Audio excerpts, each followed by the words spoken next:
I made this video for Haneda Airport, but many folks mentioned that they plan on flying into Narita, so here we are. And as usual, there are a few critical things you've got to do after touching down at NRT, but of course, none of those matter until you handle your pre-departure checklist. Beginning with the most important, validating your potential entry visa requirements. At the time of recording this video, Japan has quite an open visa-free policy allowing 71 foreign passports to enter without a visa. But you'll still want to check the official Japan Ministry of Foreign Affairs website I've linked below, since the exemption period isn't the same across the board. Not to mention, since rules can change at any time, double-checking that list is always a good decision when planning your trip. Next on the pre-departure checklist is emergency cash. Still being quite a cash-heavy country, especially the more open you are to visiting mom-and-pop shops, my general recommendation, since you can absolutely withdraw cash with your own debit card from ATMs across the country, is to have 10,000 yen of backup emergency cash per week you'll be in Japan. So for a 3-week trip, 30,000 yen, and of course, stored separately from your everyday carry wallet.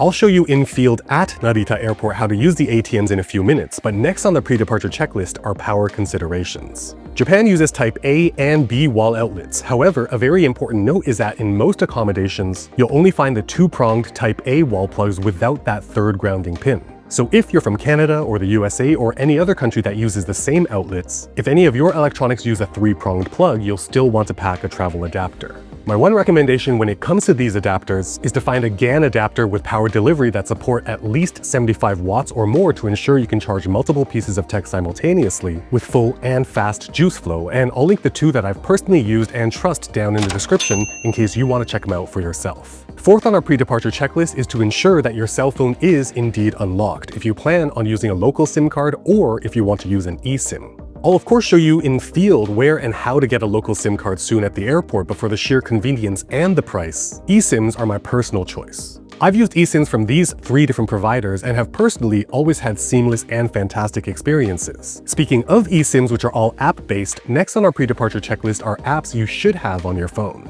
The 2 most important you likely already have, and they are Google Maps and Google Translate. Google Maps is surprisingly easy to understand given how robust and therefore potentially confusing Tokyo's transit system can be. Some folks also highly recommend Japan Transit Planner, but me personally, I've always been able to rely on Google Maps alone.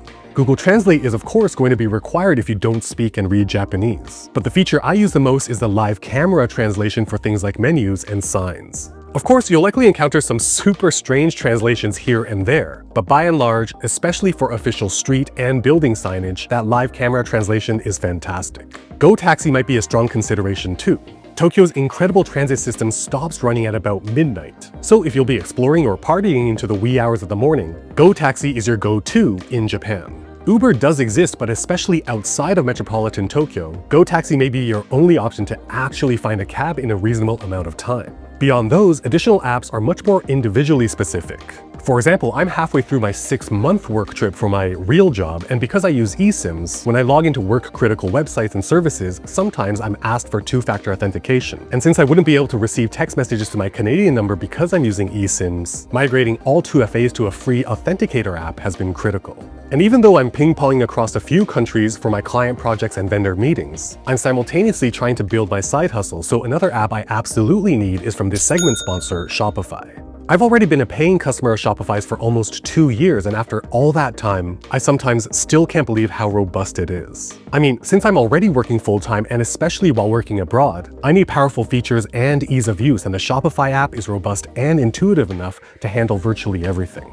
As just one example, on my way to a meeting here on the other side of the world, a customer messaged saying that they accidentally ordered the wrong color and asked if their order could be changed. It was as simple as logging to the Shopify app, finding their order, and implementing that change for Sammy in Toronto to ship out the right color, all while transiting on a bus. When I arrived at this hotel, I snagged this photo for my travel hat, and being able to add and publish it to the product page on my online store so quickly through the app is just awesome. This app is just a tiny part of why Shopify is trusted by millions around the world to start, grow, and manage a commerce business. And if you are ready to start offering your own products to the world, Shopify's been kind enough to let me share an exclusive trial offer, which you can claim by scanning this QR code or by visiting shopify.com/Maurice Moves. Thank you so much to Shopify for sponsoring this portion of the video.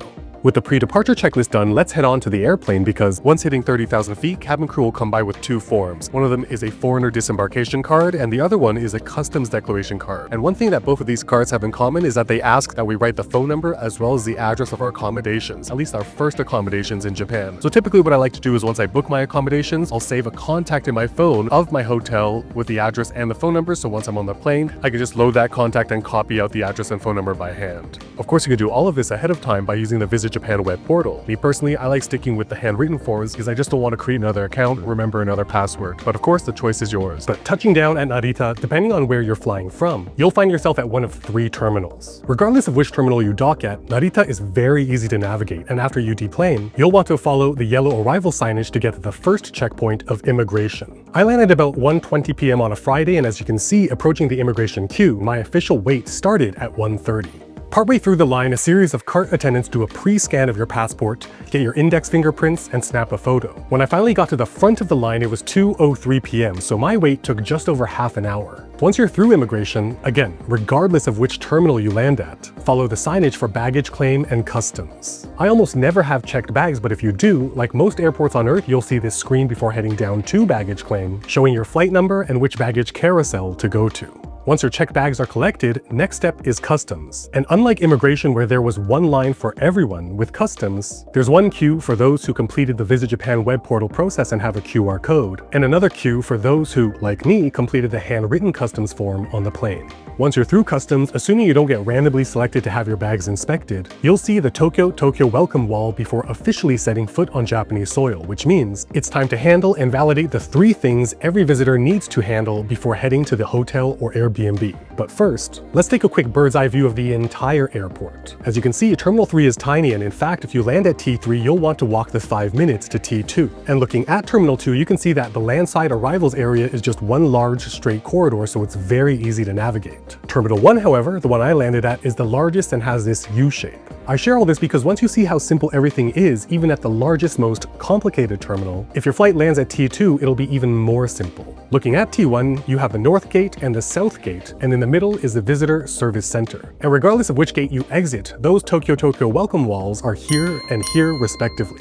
Kicking things off with money matters, whether you come out of the North or South Gate, immediately head towards that central Visitor Service Center. The cluster of interbank network ATMs are all in this corner of that central visitor service center, and as you can see, there are a few different options. I personally prefer using Japan's 7-Eleven branded ATMs, which are everywhere, and as you can see, it supports all of these interbank networks. One critical note when using ATMs abroad, however, you'll notice that at the bottom, it gives me the option to withdraw, logging in Canadian dollars or Japanese yen. And you will want to resist the natural inclination to log the transaction in your local currency, because doing so will incur an even larger additional conversion logging fee from your own bank back home. In other words, always choose the local currency. Now, with money out of the way, we can handle communication. I mentioned in the pre-departure checklist that I personally use app-based eSIMs. But if you prefer getting a physical SIM card after you land, in that central visitor service center a bit closer to the north wing are these 4 telecom providers. I took a quick look at the pricing of all 4 and they are very similar. And here's some sample pricing, so feel free to pause to check out the various data packages, durations, and rates. And I gotta say, they are quite a lot more expensive than using an app-based eSIM, but even so, still way cheaper than roaming with your home carrier. With connectivity out of the way, next up is transportation, and right off the bat, now in 2025, both the Suica and Pasmo cards are available for purchase. Both serve the same purpose, enabling you to load them up at any self-service kiosk at any train station, quickly tap in and out of stops, and purchase at countless vending machines, convenience stores, and other retailers. For our purposes as visitors, there's zero functional difference, and purchasing them at Narita Airport is both a breeze and conveniently located on the way to the train platforms that'll take us into the city. From our central visitor service center, we'll head back towards that cluster of ATMs, and just in front of them is a sign that says train, so we'll take the escalators down. At the bottom of the escalators to your right, you'll see yet another sign for trains. You can either take the stairs straight down, but if you have wheeled luggage, you'll want to take the long ramp to the left. And after rolling on down, hanging a right at the bottom of the ramp, you'll see the JR East Service Center and the Skyliner Keisei Info Center. The Suica card is sold at JR, and the Pasmo is sold at the Skyliner Keisei. And at the time of recording this video in March 2025, both are the same price at 2,000 yen, where 500 is for the card itself and 1,500 is the initial usable balance. To respect your own time though, since they're functionally identical, it might be best to decide based on where in Tokyo your first hotel or Airbnb is. What I mean is, the Narita Express train, operated by JR, stops at stations that are especially popular for first-time visitors to Tokyo. So if your accommodations are at walking distance from any of these stations, the Narita Express is a strong contender for you, and a round-trip ticket for those with a non-Japanese passport is 5,000 yen. If the Narita Express is right for you, then you may as well get the Suica card while you're there. The Skyliner is a super popular choice too, because it's faster, runs more often, and is even a bit cheaper than the Narita Express. However, for Tokyo visitors, it only stops at Nippori and Ueno stations. By the way, Ueno, a fantastic area to visit. Plus, honestly, once you're at any train station in Tokyo, getting anywhere is super quick and convenient. But if you decide to go with the Skyliner, then you may as well grab the Pasmo card while you're there at the Keisei storefront. Regardless of which option you decide to go with, it's just a walk down to the platform and you are off to explore Tokyo. Again, the infield shots in this video were from the largest terminal, T1, but for those who land at Terminal 3 then walk the few minutes to Terminal 2, or for those who land directly into Terminal 2, both the Skyliner and the Narita Express also pick up and drop off passengers there as well. And indeed, both the Suica and Pasmo cards are available for purchase at T2. By the way, especially if you arrive outside of rush hour times, you might also consider taking a bus into the city. Depending on which you take, they can be much cheaper, and as an added bonus, you get to start your journey on the road being able to take in a lot of sights as well. Now, depending on where you're flying in from, Haneda Airport, quite a bit closer to Tokyo than Narita, might be a good option for you, and to see the first hour at Haneda, plus a few useful tips for first-time visitors to Japan, you will definitely want to watch this video right up here. If you're feeling lucky though, this video down here is the one for you. I'll leave them both on screen for a few seconds so you can choose which one to watch next, but while you're deciding, consider subscribing and hitting that bell so you'll be notified the moment new videos just like this one drops.